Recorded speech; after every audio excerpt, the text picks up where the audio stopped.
Et salut à tous, bienvenue chez moi, nous sommes au mois d'août, les canicules se succèdent et la chaleur n'en finit pas, la centrale solaire qui est derrière moi produit plus que ce que je peux consommer. Alors pour me rafraîchir un petit peu l'été et pour remplacer mes radiateurs électriques l'hiver, je vais installer une pompe à chaleur réversible. Alors j'ai fait tout un tas de recherches et une chose très importante pour moi était de trouver un système que je pourrais installer par moi-même. Et le seul système que j'ai trouvé vient de la marque Ayrton et le modèle que j'ai acheté c'est le plus puissant de la gamme pour chauffer ma pièce principale et j'ai pris toutes les options, c'est-à-dire le Wi-Fi, le système ReadyClim et le système d'accroche. Du coup j'ai fait toute l'installation, y compris l'électricité et la mise en service. Je vais vous montrer comment j'ai fait et peut-être que ça pourra vous servir pour vous-même parce que moi personnellement j'aime bien voir comment font les autres avant de me lancer dans quelque chose. Voilà, donc allez au boulot. Donc la première chose que je vais faire, c'est tout d'abord préparer mon chantier, protéger le sol et m'installer un petit établi pour plus de confort. Ensuite, la première difficulté, c'est mon mur. C'est un mur en pierre de 60 cm qui a plus de 200 ans et je dois calculer très précisément où vont passer les tuyaux pour pouvoir démonter la première pierre de façade très proprement.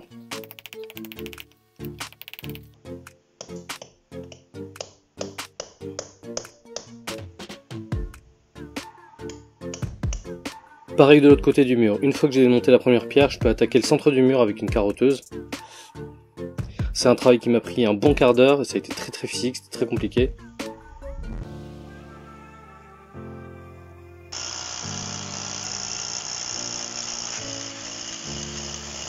Vous remarquerez que le trou a été fait en diagonale vers le bas, c'est très important pour l'écoulement des condensats. Surtout on laisse aucun débris dans le mur pour éviter que ça coince. Également avec ce mur, il n'y a aucune chance pour que la platine d'origine de l'unité intérieure corresponde aux pierres. Donc je vais devoir créer une platine intermédiaire entre ma pierre et la platine de l'unité intérieure.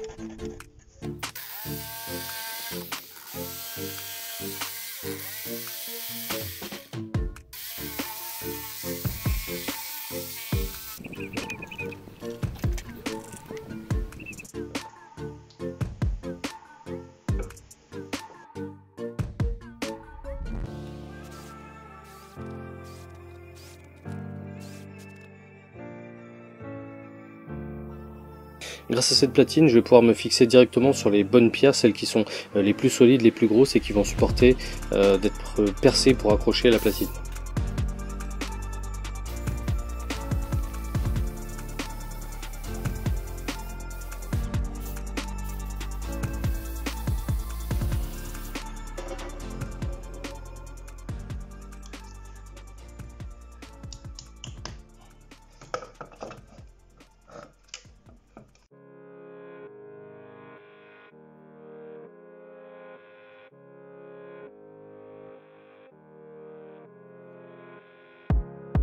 Pour régler le niveau de la platine intermédiaire, je mets une cale derrière et je règle le niveau.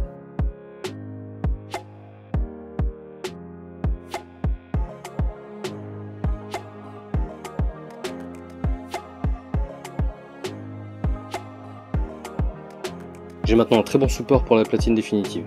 Et ça devient du coup très facile de fixer la platine qui était fournie avec le matériel.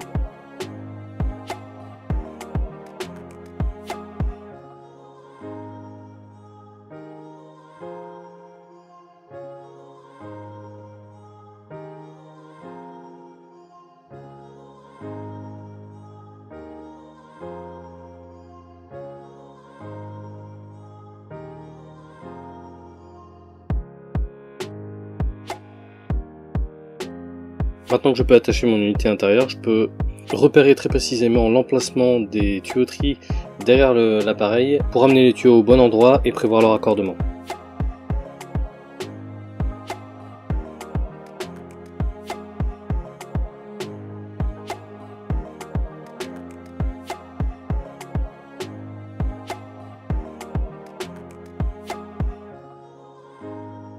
Ensuite, je peux dérouler les 6 mètres de canalisation ReadyClim. Ce qui est important, c'est de les dérouler dans le sens de la longueur. Il ne faut surtout pas les dérouler en tirant dessus comme un ressort. Le cuivre écroué n'aime pas du tout les torsions et ça l'empêche ensuite d'être bien façonné pour les coudes.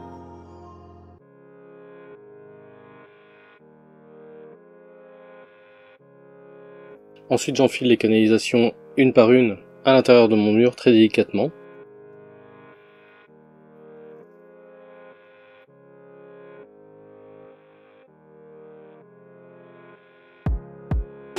je passe le câble de 6 mètres qui a été fourni, ainsi que le tuyau des condensats, qui doit impérativement se trouver en dessous des autres tuyaux, bien droit avec une belle pente.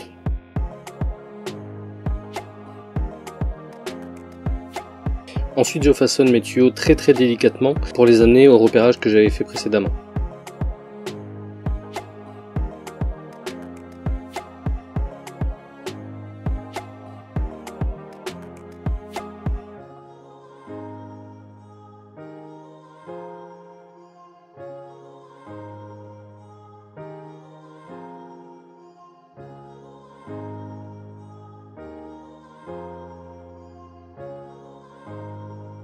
Dans la documentation technique du fabricant, il précise que tous les passages de murs doivent être protégés à l'aide d'une espèce de bande isolante. Et comme moi mon mur est très épais, j'ai pas le choix que de faire comme ça, d'emballer ça comme un burrito en le passant de l'extérieur, en le tirant à l'intérieur, l'emballant et le repoussant à l'extérieur. Je pense que si vous avez un mur plus petit, plus fin, c'est plus simple de faire directement sur place et de glisser ensuite la canalisation dans le mur. Ensuite, pour le raccordement électrique, le câble de 6 mètres qui est fourni se passe à l'intérieur de l'unité intérieure. Et pour le branchement électrique, c'est très simple, il suffit de se référer à la notice de montage. Tout est relativement bien expliqué, c'est avec un code couleur et des numéros, on peut difficilement se tromper. Par ailleurs, le câble qui est fourni est déjà équipé de broches, ce qui facilite énormément le travail et ce qui est très appréciable.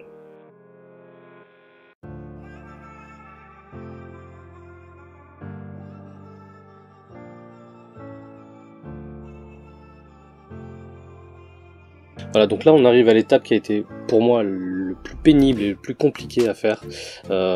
Si vous pouvez vous en passer, faites-le en faisant passer le raccord Rediclim et le raccordement à l'unité intérieure. Moi je l'ai fait en étant derrière la machine et le raccordement en dessous était pas simple. Si vous pouvez le faire en partant de l'autre côté ou en partant tout droit dans le mur, bref, pas derrière la machine, faites-le, sinon bah, vous faites comme moi, vous vous débrouillez, vous allez y arriver, mais c'est pas le plus simple quoi.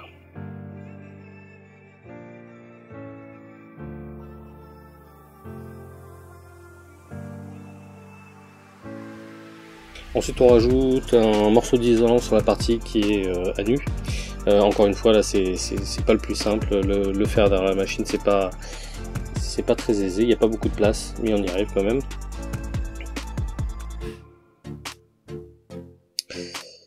Et ensuite on passe le tuyau des condensats et il faut vraiment bien s'assurer qu'il n'y ait pas de coude, qu'il n'y ait pas de point bas, il faut que la pente soit continue et franche.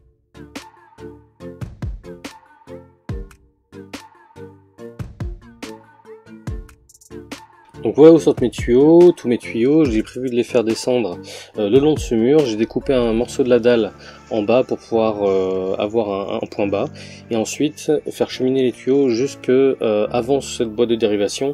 En fait la position de l'unité extérieure sera aussi fonction de la distance des tuyaux Rediclim.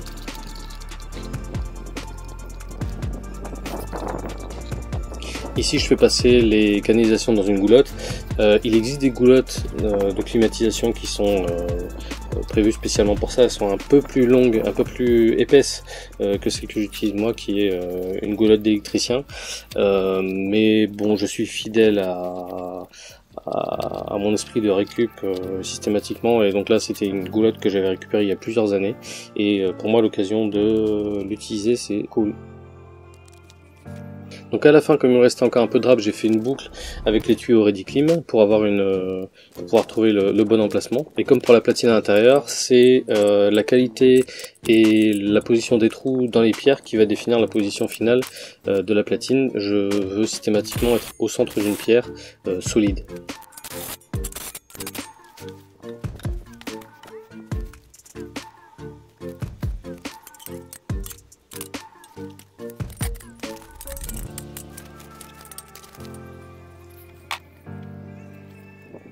On n'oublie pas les silent blocks qui sont fournis avec.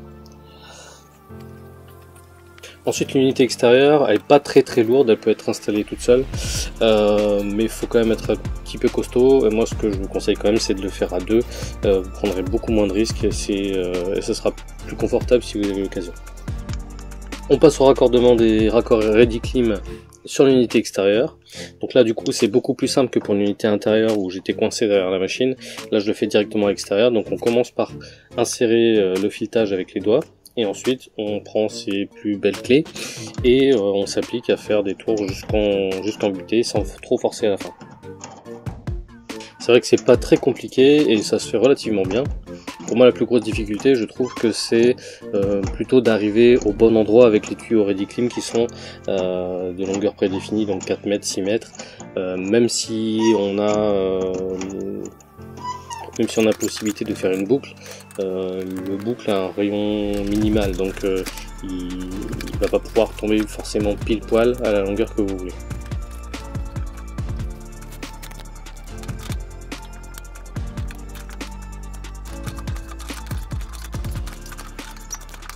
On n'oublie pas, surtout c'est hyper important, de bien badigeonner de savonneuse. Ici c'est du liquide vaisselle avec de l'eau, j'ai mis beaucoup de liquide vaisselle, pas beaucoup d'eau.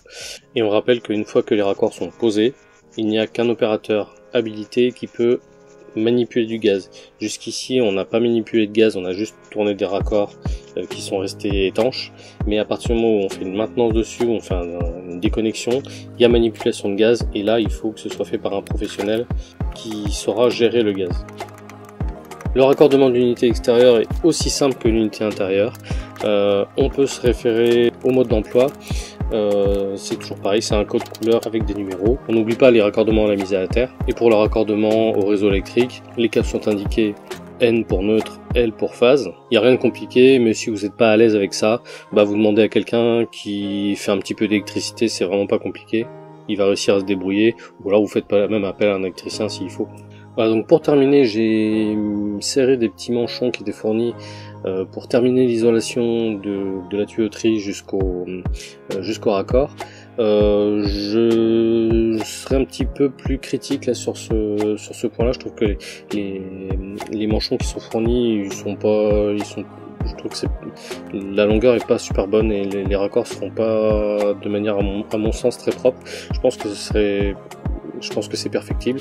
D'ailleurs, je suis passé chez Brico Merlin voir ce qu'ils avaient et les manchons d'isolation que j'ai trouvés sont très très similaires à ceux qui étaient fournis par le fabricant. Du coup, je pense que je vais rajouter une couche d'isolation sur l'existante, comme ça, en allant vraiment jusqu'au bout et en dépassant de chaque côté pour que tout le tuyau soit bien emballé. Et voilà, ça fonctionne.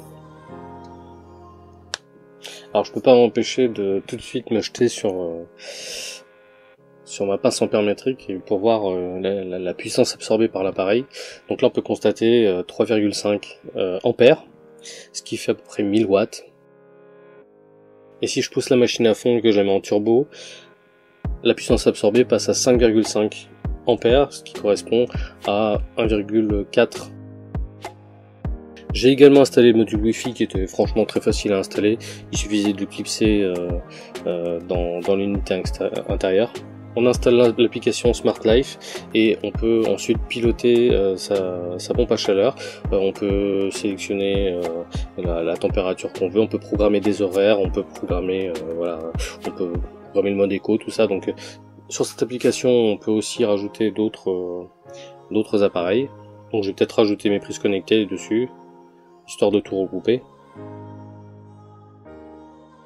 Et donc là vous voyez, j'ouvre l'application de mon onduleur, je produis 2,82 kW et on a vu tout à l'heure que ma pompe à chaleur a absorbé 1,4 kW, donc c'est à dire qu'il me reste encore 1,4 kW d'énergie utilisable. Donc potentiellement j'aurais pu aller sur le site d'Enedis pour voir quelles étaient mes données de consommation, mais là le site fonctionne pas. Et avec le surplus d'énergie, on voit ici avec ma prise connectée, je peux enclencher mon chauffe-eau et ainsi valoriser toute l'énergie photovoltaïque que j'autoproduis. Bon voilà, ça y est, ça fonctionne. Le niveau de difficulté est gérable, mais c'est pas non plus accessible tout de suite pour quelqu'un qui aurait jamais fait de bricolage. Faut même avoir un bon niveau de bricolage, je pense. Alors un petit mot concernant les pompes à chaleur. Personnellement, je considère que c'est un outil très intéressant pour la décarbonation et l'utilisation rationnelle de l'énergie. Vous savez peut-être qu'il y a un petit souci d'énergie en ce moment en France en 2022, hein, entre les canicules à répétition, les maintenances sur le parc nucléaire et cet hiver la gestion du pic de demande hivernale au mois de janvier. Et outre le fait de devoir réduire les consommations d'énergie fossile, c'est pour ça que le couple pompe à chaleur photovoltaïque me semble bien marcher ensemble. L'hiver, ça va permettre de réduire énormément la demande, et l'été, de l'effacer presque complètement. Mais le problème, c'est que, enfin, ce que je considère comme un problème en tout cas, c'est que en France, nous avons entre 8000 et 11 000 frigoristes habilités à intervenir sur les pompes à chaleur, et mettre en place une décarbonation en s'appuyant sur les pompes à chaleur, il va y avoir à un moment donné un manque en ressources humaines. C'est pour ça que je trouve personnellement que c'est très bien de pouvoir, au moins sur la mise en service, pouvoir le faire soi-même. On est au moins 4 millions de bricoleurs en France pour qui l'installation d'une pompe à chaleur comme ça, c'est accessible. Et du coup, c'est toujours ça d'économiser sur le temps de travail de ceux qui sont habilités à manipuler du fluide frigorigène, puisque là, moi, lors de l'installation, j'ai pas manipulé de fluide frigorigène, puisque c'est resté dans un système étanche. Voilà, c'est tout ce que j'avais à dire sur les pompes à chaleur. Je vous remercie d'avoir regardé la vidéo. J'espère qu'elle vous sera potentiellement utile si vous installez votre système. Et la prochaine vidéo concernera la mise en place de ma centrale photovoltaïque en autoconsommation, en autoconstruction. Elle m'a été beaucoup demandée sur YouTube et Twitter. C'est en cours de montage. Je pense la sortir dans une semaine grand maximum. Voilà, le montage ça prend beaucoup de temps, et voilà. Mais merci en tout cas à tous pour les commentaires que vous m'avez envoyés de félicitations, de remerciements. Merci, ça fait vraiment super plaisir. Et je finis la vidéo rapidement d'ici une semaine, et puis voilà, vous verrez ce qu'il en est. Voilà, allez, salut, merci beaucoup.